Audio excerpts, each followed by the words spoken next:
What's up everybody? Thanks for tuning into the channel. Welcome. Today I'm going to be showing you how to two-tone paint your Jeep Wrangler or Gladiator Grille. Okay. So here's everything you're going to need to get this job done. I've got it broken down into two parts. But first we got masking tape and tape and drape, which will come in handy, but if you don't have tape and drape, you can use a plastic or garbage bag.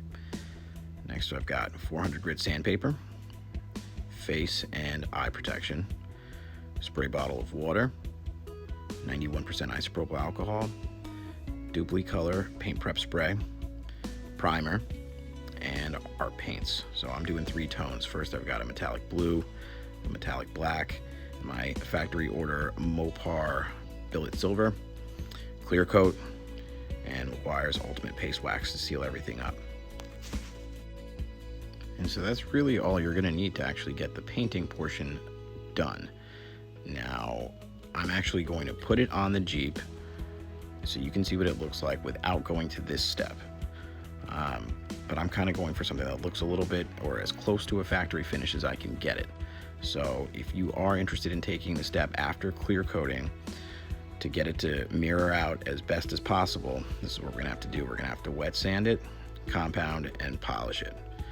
So after the clear coat, we're gonna use 800, 1000, 2000 grit sandpaper.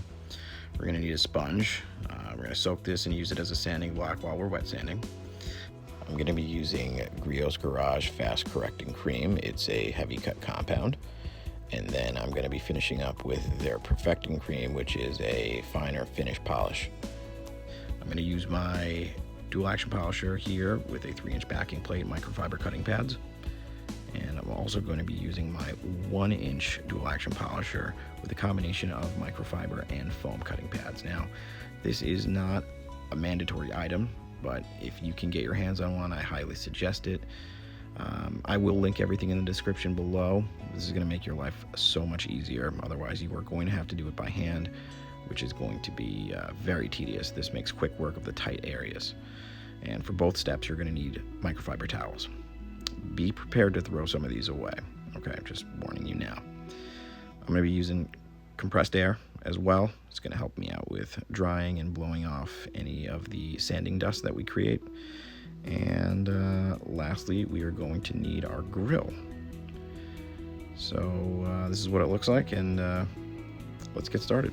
So the first thing you're going to want to do is spray the entire grill down with soap and water. I added a little bit of Dawn dish soap to my spray bottle just to make sure that I have a nice clean surface to work with, and that when I move on to sanding, I'm not sanding any dirt into the plastic.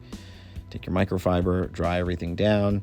If you have compressed air, you can get in there and blow out the water, and then we will get to sanding. Next, we're going to take our 400 grit sandpaper and we're going to sand the entire surface of the grill. Make sure you take your time here at this step. We want to touch every single surface that you plan on painting, and we want to scuff it up enough so that way the primer is able to stick to the surface of the grill. Don't forget your mask.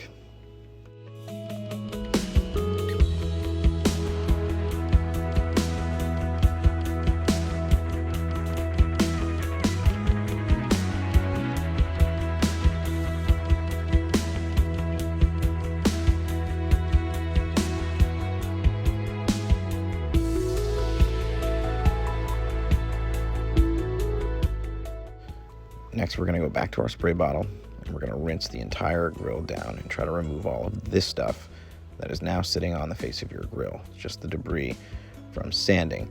It's very important that you get that stuff off, because if you don't, your paint will flake up or your primer will flake up and it will not stick. So using the isopropyl here, just trying to help me get rid of some of this stuff. I am going to go to my compressed air and my paint prep spray with a white towel, which was a huge mistake in hindsight. This thing is going to be trashed, as you can see right here. So that's going in the garbage. Going back to my blue towel, and I'm just making sure I, again, get all of that stuff off. I'm using my prep spray very liberally, scrubbing in the slats, any of the tight areas, just to make sure all of that stuff is gone. And if you do this inside, make sure you do it with an open door, because that stuff is really potent. So this is what it's going to look like. You want to make sure you have a dull finish. If there was any kind of sheen, make sure you scuff that off. And once it looks like this, it is ready for primer. So we're going to take my primer and this little cheater handle, which does help. And we're going to do 4 coats of this stuff. So this is the first coat, and it's just a light tack coat. So do not worry about full coverage here. You just want to make sure that you are giving your subsequent coats something to stick to. So it's all right if you don't get full coverage. We don't want any pooling or streaking or runs. So again, very light coats. This is what it's going to look like after your first coat. You can see there's not full coverage. That is okay.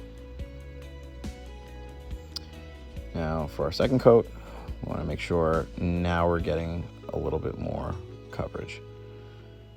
You can spray a little bit heavier. You can stand a little bit closer to the grill and just focus on hitting the areas that were not coated before. And we want to give these about 10 to 15 minutes in between coats to dry. So here's our third coat. We're going to get a little bit heavier now. Keep in mind this is a primer and a filler, so each coat should be a little bit heavier than the last, so that way when we're done with our final coat we can sand it off. This is what it will look like after 4 coats, and I let this stuff dry overnight before sanding. Now we're going back to our 400 grit sandpaper, and again this is going to be a dry sand. You do not want to wet sand primer. It is porous and it will swell. That is obviously not good. All we're doing here is just trying to knock down any high spots that we might have so that it's uniform. So don't sand too heavy, otherwise you're going to risk having to follow up with a finer grit sandpaper. With your microfiber, wipe everything down, and then we are ready to mask everything off for painting. We're going to grab our masking tape, our tape and drape, and I like to start with the smallest area that you will be painting first. So tape everything off. I will be doing the eyelets, a metallic blue. So again, take your time. This is all in the preparation. The lines that you get are going to be dependent on how well you taped everything off. So all of our first coats of paint are going to be exactly like our primer method. We're going to do a light tack coat at first, and then we will increase in quantity as we do our future coats. If you are doing a metallic finish, it does not lend itself well to sanding. As you sand, it messes up the way that the flakes lay. And so we want to make sure we get this right the first time.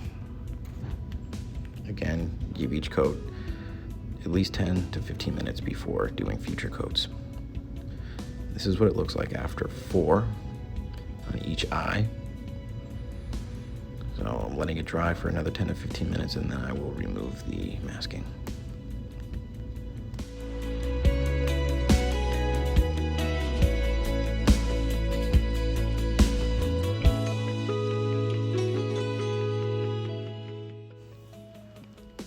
Now we are ready to do the middle section of the grill. I'm going to be doing this metallic black, and it's the same process. I already taped everything off camera. And I'm going to be doing the grill, the mesh behind the grill, and underneath the eyebrows, what I like to call them. I'm not sure if that's what they are, but that's what they look like to me. I'm going to do 4 coats of the metallic black. Same principle applies. 10 to 15 minutes between coats. First coat is going to be a light tack coat, followed by 3 increasingly heavier coats. 10 to 15 minutes to dry. And we are going to pull this off again very carefully.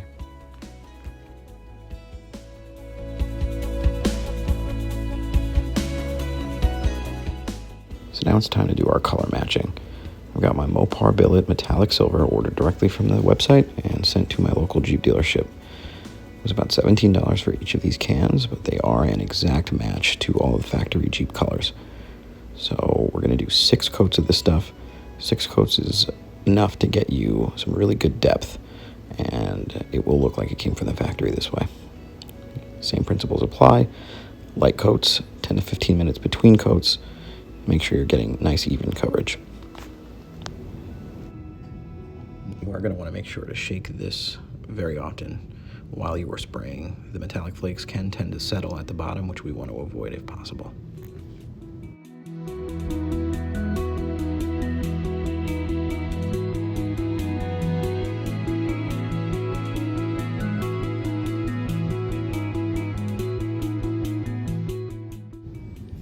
And as far as painting goes, we are done. The next step is going to be for us to do a clear coat. I actually ended up using 2 entire cans of clear coat. Make sure you do this in a well-ventilated area, and you are definitely going to need a mask. Now, 2 entire cans of clear coat may have been a little bit of overkill, but I wanted to make sure I gave myself plenty of clear coat to work with when I made it to my wet sanding phase.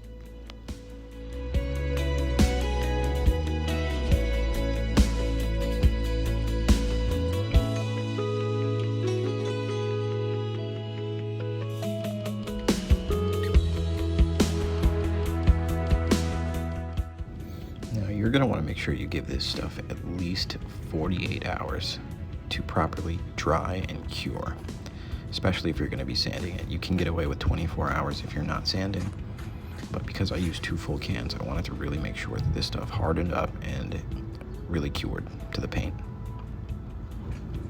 And it looks pretty good on the Jeep like this, without going to the next step of wet sanding and polishing. So if you're comfortable with it, you can leave it at that, but you can see as we bring you in closer, I did already do a test spot. In this stuff, I did a really light sanding and compounding, and you can see when I move this over, when I move my light over, you're gonna hit some orange peel.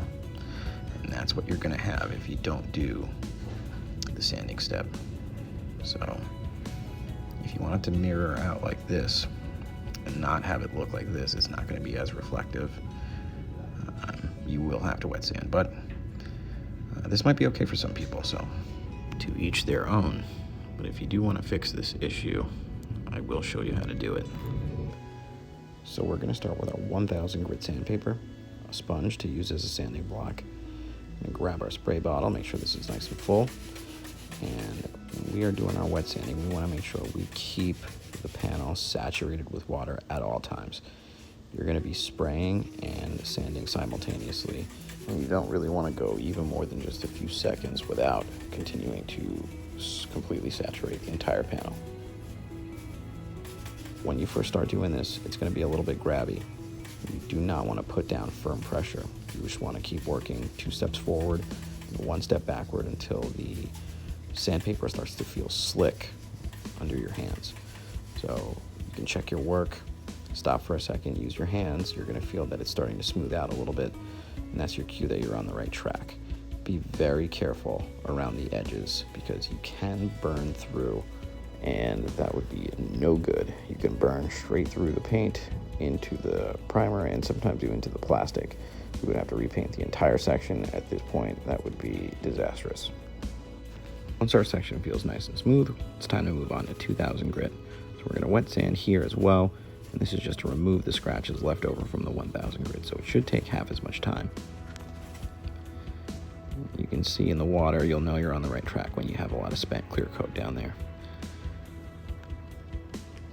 After our 2000 grit, it's time to start compounding. So I'm going to take the fast correcting cream, microfiber cutting pad, and 5 pea-sized drops. Now, this isn't a video on how to polish your paint. Just know that we're going to work with 5 pea-sized drops. We're going to spread everything out. We're going to work with moderate pressure and very slow arm speed. We're going to do 3 or 4 section passes. And then you're probably going to have to do that twice. Try to get as close to a crosshatch pattern as you can. And if you have compressed air, make sure to blow out your pads frequently, or if not, change pads often. This is what it's going to look like after 2 passes with 3 to 4 section passes each. It's crystal. And that's pretty much it. We're going to continue that same process on all the rest of the areas of the grill. We're going to do underneath the slats here. I did inside the eyelets, and I did the slats themselves. This is where the 1 inch is going to come in really handy. Just be careful when you're sanding that area by hand. Don't get too close to the edge with your 1000 grit. You don't want to burn through. But here, for the compounding phase of this This is going to make your so much easier. You can do it by hand, but the results are going to be a lot better with the machine. So here's the before, and here's the after, and this is just one pass. And we're going to do the same thing on the slats of the grill. You can see I did the first 3, and just to show you the difference, when you are farther away, it's very subtle, but you can see the blacks are just deeper on the right. And that's all the polish you're going to need for each one of those slats. So take your time, try to enjoy the process. And that is it. So here's what we started with, and here is the finished product.